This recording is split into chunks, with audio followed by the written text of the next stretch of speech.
Dodging showers here downtown Madison, live at Concerts on the Square for a sneak getting in of the concert tonight. But there are a lot more storm chances in the forecast. I'm tracking them all coming up. Well, right now it's all sun, sound checks, and smiles here for concerts in just a few minutes. I'm Arman Rahman. I'll have more in the crowd as the energy and the weather heats up. And how a loophole in the Dane County government is leading to changes to human service contracts. We welcome you to News 3 Now at 6. And good evening. Thanks for watching. I'm Eric Franke. And I'm Sarah Carlson. And we start with the weather. All eyes on the forecast. It's the first concerts on the square for the 2025 season. The First Warn Weather Team has been tracking rain chances and isolated storms throughout southern Wisconsin today and tomorrow. We have team coverage out at the state capitol where many are hoping that rain will hold off enough to enjoy tonight's music. Let's begin with Chief Meteorologist Alex Harrington, who's tracking the latest radar. And Alex, we can see sun on you, but we know there's some forecasting you have to do too. Yes, we do have a couple of showers in Dane County. We'll take a look at those in just a moment here. Just want to be abundantly clear, there'll likely be just enough of a window to sneak in an abbreviated concert tonight from 7 till approximately 8 o'clock before better chances of thunderstorms arrive in Dane County. Again, right now we have one cell up towards the Sun Prairie area, another one near the Fort Atkinson area. These storms have had a history of weak rotation. I want to emphasize weak rotation. There have been some weak funnel clouds reported, or I should just say funnel clouds reported, but no tornadoes and no tornado warnings at this point in time. If you're in Dane County, you want to head on down to Concerts on the Square, just give it another 10 to 15 minutes for these storms to get out of Dane County fully. And again, we're going to be tracking additional thunderstorms as we move through the rest of the evening. Notice off towards the north and towards the west, towards La Crosse, a line of storms is forming. It's that line that will eventually make it into the area as we move towards the 9, the 10, and the 11 o'clock hour here in Dane County. So that's why we've been collaborating together, Joe and myself, with the management for Concerts on the Square to get this narrow window of opportunity and to enjoy the show. Back to you folks. All right, thank you, Alex. Now, despite the threat of rain, Concerts on the Square, as he mentioned, is planned to go on as scheduled. And this is the 41st season, and tonight's concert all about Motown magic. And for more, let's go live to Arman Rahman and what we can expect from tonight's performance. Arman? Yeah, that's right. Motown magic for the 41st season here of Concerts on the Square. It is filling up here. Blankets have covered all of the lawns, no matter how damp they were at 3 o'clock when things started. And you know what? With all that humidity, I'm starting to sweat. I need something cool right now. Oh, perfect. Look at that. My hero, Caleb Lawrence, with the chocolate shop. You guys, I'm surprised you're not busier here. Did you guys worry about the rain kind of pushing people away? We thought about it a little bit as the day went on, but luckily Mother Nature decided to turn around and we got a beautiful day, 80 degrees, and we're looking forward to serving some ice cream here today. I was going to say, yeah, you kind of told me earlier, when do you expect people to really swarm you guys for some sweet treats? You know, there's a lot of good places to eat around here, so I think people are getting their bellies full and then making their way on down to us, which is normally how it goes. I guess 6:30, 7 o'clock is when we start to see an influx of people coming in. Definitely. Tell me, why is it important, and why do you guys love coming to concerts every year? It's fun, man. I think it's an opportunity for families and friends to get together, have a good night out on the town, and enjoy some ice cream while they're at it. Definitely. Caleb, thank you so much. I'm going to enjoy this, and right before I send it back to you guys there in the studio, like I said, concerts here will start at 7 o'clock, and lots of the roads are already closed here, but you can still take bus rapid transit to and from the Capitol tonight as the show heats up here, and I can hear that show heating up. We'll have Susan and Brady talking to Joe Lanus here in a little bit in the show. For now, I'm going to enjoy some much-deserved ice cream. Yeah. Eric and Cheryl, I'll send it back to you guys. Yeah, you better eat that before it melts. I know it's humid. Good ice cream weather, Armand. Thank you. And you can track the forecast for yourself with our First Warn Weather app, hourly planners, road conditions, and radar. You can download it for free in your phone's app store. Just search WISC Weather. In other news now, the Woodman's on Madison's east side is back open. This after stormwater caused a partial roof collapse. No one was hurt, but you can see the store was closed all day Tuesday because of this. In a statement, Woodman said it is thankful for its team, emergency responders, and local officials for all their help. We now know the identity of the fourth victim in last week's murder-suicide in Janesville. The Rock County Medical Examiner says she is 21-year-old Haley Lounsbury. Lounsbury died Monday at a local hospital 6 days after 4 people were shot at the Aspen Square Apartments in Janesville. The shooter, one of 4 who died. Medical Examiner says the cause of Lounsbury's death is still pending. She leaves behind an 8-month-old child. A GoFundMe has been created to help with funeral expenses. The Madison woman who shot and killed the father of her child will spend the next 10 years in prison. According to online court records, Tamar Beasley pleaded guilty in April to homicide by negligent handling of a dangerous weapon, as well as second-degree reckless endangerment. The criminal complaint says Beasley shot Andre Rice during an argument. Beasley claims Rice punched her before she shot him, but security footage never shows Rice throwing a punch. To Green Lake, where a child is dead after being struck by a vehicle while riding their bicycle. Police responded to Hill Street just before 10 this morning. Investigators say the child was on a sidewalk when a driver attempting to park their vehicle drove over the curb and hit the child. They were rushed to Ripon Medical Center, where they were pronounced dead. That incident remains under investigation. At the Capitol today, the state Supreme Court ruled against the Evers administration. The justices unanimously decided the governor needs approval from the powerful GOP-controlled committee in order to give millions of dollars to schools for reading programs. The court also ruled that the legislature can put money for certain state programs into an emergency fund under the control of its budget committee. Earlier this year, the court upheld Evers' partial veto that locked in a school funding increase for 400 years. Well, Dane County is looking to change the way it awards human service contracts. It comes after a loophole allowed for a nonprofit to receive hundreds of thousands of dollars through a contract that wasn't correctly voted on. Our Ellie LaLiberte breaks down how 2 proposals look to end that loophole. Human Services is the biggest department in Dane County, and there are 2 proposals to change how it awards contracts. Now, here's a look at what those proposals are. First off, we have Proposal 1. So right now, Human Services is the only department in the county that has a special way it awards contracts. Now, this would make the approval process for human service contracts the same as any other county government contract. By doing this ordinance, it will put them into the same shall we say, rules and answering and oversight that the other 2 departments currently experience. Oversight is good. That's our job as county board supervisors. That's what we should be doing.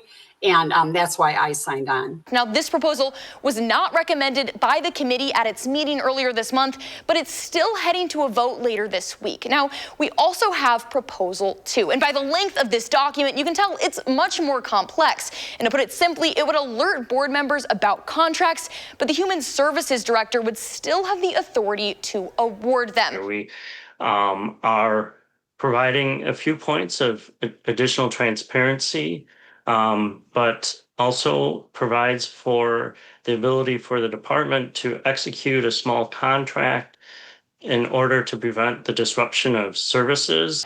Now, both of these proposals will be voted on this Thursday at 7 p.m. Ellie, thank you. And for a more detailed look at these proposals, we have a story up at channel3000.com. Still ahead on News 3 now at 6. Concerts on the Square returns to the Capitol. After the break, we hear from the CEO of the Wisconsin Chamber Orchestra about his thoughts on this season's performances.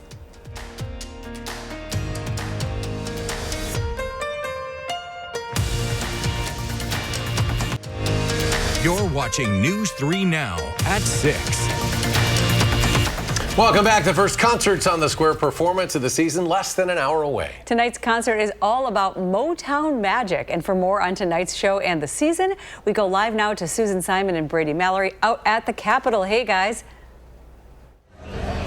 Hello, how about this? The best view in the city right now. And when they asked Susan and I to come out here to do this live Concerts on the Square show, we're like, well, I guess that's a hard day's work, but we're in for it. We kept our fingers crossed all day, but we made it. We're here for the first concert of 6 of the summer season. And the CEO of the Wisconsin Chamber Orchestra, Joe Lanus, is with us. We made it, Joe. We got here. We're here. Yeah. And we're not going to have an intermission tonight because we're cognizant of the weather all around us. Yeah, no intermission tonight. We want to make sure everyone can get home safely. So thanks to Alex at News 3, we're able to make that call. Yeah. But how do you feel? How do you feel on the night before your 26th season of Concerts on the Square? It feels incredible. I mean, to look around and see the throngs of people that we're so used to seeing and really being that one big community event that gets us all together through music. I'm pretty ecstatic right now. Yeah. And, you know, we were watching the weather and we were, like Susan said, keeping our fingers crossed. But for so many people to show up and say, heat, humidity, whatever, we want to be here, does that energize you?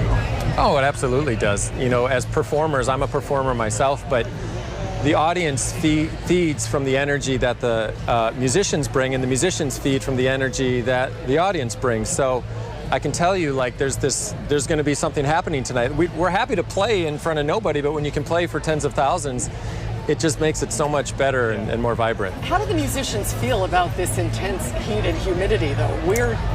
It's really oppressive out here this afternoon. It's like soup. It is like soup. Well, thankfully, they're in the shade right now. Good. But yeah, they're seasoned. You know, they have calibrated instruments to adjust as needed, and we have certain protocols to make sure they're safe with temperature and everything. So they're ready. You know, they might be dressed a little bit lighter tonight, but I think they're ready. I moved here 5 years ago, and when I first saw this, I thought, wow, I can't believe that this is part of the city that I live in. And I just think it's like a good way for people to fall in love with their community, fall in love with music, meet their neighbors. That's a wonderful thing you're putting out in the universe.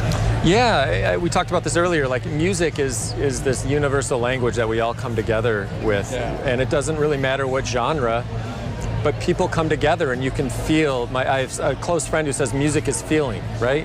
So we're all going to feel something tonight. We don't have to talk to each other, but we're all going to feel something, and I think that's what makes this series so special. Well said. We all need to do our part to support the Chamber Orchestra, to not take it for granted. This is quintessential summer in Madison. Absolutely. Yeah, I think for those of you listening tonight and for those of you coming down to the concert, we're a charitable organization. Most of our revenue comes in through contributions. So this continues when we get that charitable support from donors. They can go to WCOconcerts.org and make a contribution to make sure we can keep doing this. Very good. Joe, you're a busy man. We can let you get going. Thank you for spending this time with us. Have a great night, Joe. I don't know about you, but I'm ready to dance. Yeah. It's Motown magic. I'm going to watch, Susan. I'm going to come find you, back to you in the air conditioning. I was going to say, we better get some video of Susan dancing down there at Concerts on the Square.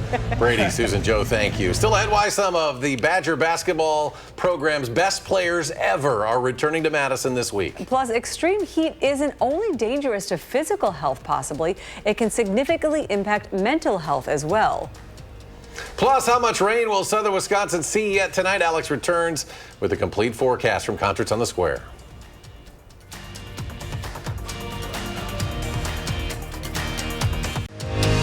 You're watching News 3 Now at 6. Happening tomorrow at the Orpheum Theater, you can relive one of the greatest runs in UW sports history with the Made 'em Believe 2015 Wisconsin basketball reunion. For the first time in a decade, Badger basketball icons Frank Kaminsky, Bo Ryan, Josh Gasser, and Sam Decker are reuniting to reflect on their journey to the 2015 NCAA championship game. You'll get a chance to hear behind-the-scenes moments and never-before-told stories and reflections on the historic season. ESPN Wisconsin host, their former Badger teammate Ben Brust, will moderate the event. Starts at 7, doors open at 6, and you can get tickets at the Orpheum Theater website. Well, there are 5 days left to vote. Madison Magazine's Best of Madison. This year, you can vote on 150 categories of your favorite people, places, and things to do in the area. You can only vote once in each category, and you don't have to live in Madison to vote. And voting is open until June 30th. The winners will be announced in the October edition of Madison Magazine. Well, with these temperatures staying high for a while, it's important to be aware of not just your physical health, but your mental health as well. High heat exposure may cause those with underlying conditions like depression or anxiety to have heightened symptoms, and those can include increases in suicidal thinking, violent behavior, and substance abuse. Certain medications like antidepressants and antipsychotics may affect the body's ability to cool itself as well. So talking to your prescriber or your primary care doctor is really key here, just to know if you're an at-risk person. So if you are struggling with mental health or having harmful thoughts, you can always call, text, or chat the 988 Suicide and Crisis Lifeline, 24 hours a day, 7 days a week. More rain on the way tonight and tomorrow. Let's check back in with Alex for the complete forecast, especially for tonight. Alex. Would you like us to? Yes, all eyes downtown Madison. We are live right now. Concerts on the Square to begin in about 45 minutes. We dodged some showers here downtown, but those showers are still to the north and east up towards Sun Prairie. And another area of showers that's starting to look like it is dissipating. It's not east or back. It's area. There has been some concern with some rotation with some of these cells. And again, that cell up towards the Sun Prairie area is having some, has had some rotation as well. So as you get a different mic here, because my mic is playing up. All right, okay, but as we carry off towards the north and towards the west, our very, very, very far northwest part of our viewing area, just barely getting our signal, there's a severe thunderstorm warning and a tornado warning for extreme northwest part of Vernon County. At this point in time, that tornado is observed on the other side of the Mississippi River, and it's heading towards La Crosse. If that storm keeps moving up towards the north and towards the east, it will be pushing towards Juneau and Adams counties in our viewing area as we get a little bit sooner over the course of the next hour or so. The rest of southern Wisconsin, thunderstorms well to the south over north central Illinois. Those will likely stay off towards the east and southeast of the area, but we're going to be keeping a very close eye on that line off towards the north and towards the west, towards the La Crosse area, bringing in storms here in the Madison area between 9 and 10 o'clock. And that's why the show tonight, the concert, will go from approximately 7 till just a little bit before 8 to give everybody that opportunity to get home out ahead of that line of thunderstorms. Another line of storms is expected Thursday evening with a strong cold front, and again, strong storms tomorrow, and flooding rains are a distinct possibility with those storms. All right, we have that tornado watch off to the north and towards the west. Looks like we have a severe thunderstorm warning for the northern part of Sauk County and the northwest part of Columbia County just issued. So again, areas up near the Dells, areas up near Baraboo right now, you need to take cover and seek sturdy shelter with the severe thunderstorm warning literally just issued here. We have a flood watch in effect for areas north and west of Madison. Again, that's where the concentration of most of these storms are going to be during the evening hours tonight, and they've had the most rain over the course of this past couple of days. Here we go, 9 o'clock, that line getting down to Dane County with an additional line. Looks like it's going to move through the area as we head towards 11, 12 o'clock. I'll be back in the studio tracking those storms and that potential. And watch what happens as we go into Thursday. Here comes that cold front Thursday afternoon with a good chance of thunderstorms. That's why if we were to postpone tonight's concerts on the square, tomorrow would have been a no-go. And we just have this narrow window of good opportunity to get in a show from 7 till approximately 8 o'clock. Gusty winds will be the main threat from storms, flooding rains. We can't rule out the potential of a tornado, and good rain chances again by the time we head towards the upcoming weekend with a cold front moving into the area. And that's going to break all this heat and all this humidity as well, and that muggy meter will then go down as we head out into next week. Again, we do have severe thunderstorm warning for the northern part of Sauk County and the northwest part of Columbia County. We're keeping an eye on that tornado warning near the La Crosse area.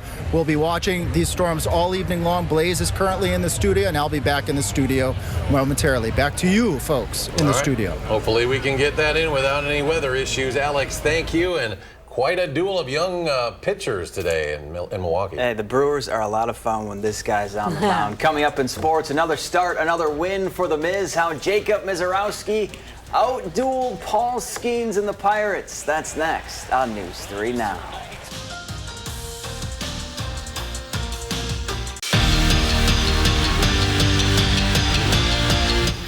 It was billed as the pitching matchup of the season. The reigning NL Rookie of the Year, Paul Skeens, versus Milwaukee's flamethrower, Jacob Mizorowski. Both guys have ERAs under 2, so runs would be at a premium. Now, the Miz making his third start of his major league career, and the Brewer bats picked him up in the second. Eric Haas sends a little blooper to center. That scores Bryce Turang, part of a 4-run frame for the Crew. And that's all Mizorowski would need. He pitched 5 innings of scoreless baseball, allowing 2 hits while striking out 8. And how's this for a start to a career? 3 starts, 3 wins, and 3 hits allowed for the Miz. Brewers take the series 4-2, the final. Well, fresh off leading Whitewater baseball to a Division III national championship, John Bodenlich has been named the ABCA National Coach of the Year. And for good reason. The Warhawks posted a 49-6 record this season, winning the WIAC regular season and tournament title, and ultimately another natty. The NBA draft begins tonight, and the Bucks don't have a pick in the first round. Now, that could change if Milwaukee decides to make a couple of moves, but if not, the first time they're on the clock will be Thursday's second round with pick 47. And that's right around where John Tonje is projected to go, the middle of the second round. In his lone season at Wisconsin, Tonje averaged 19 points and 5 rebounds per game. He'd be the first Badger drafted since Johnny Davis was taken 10th overall in 2022.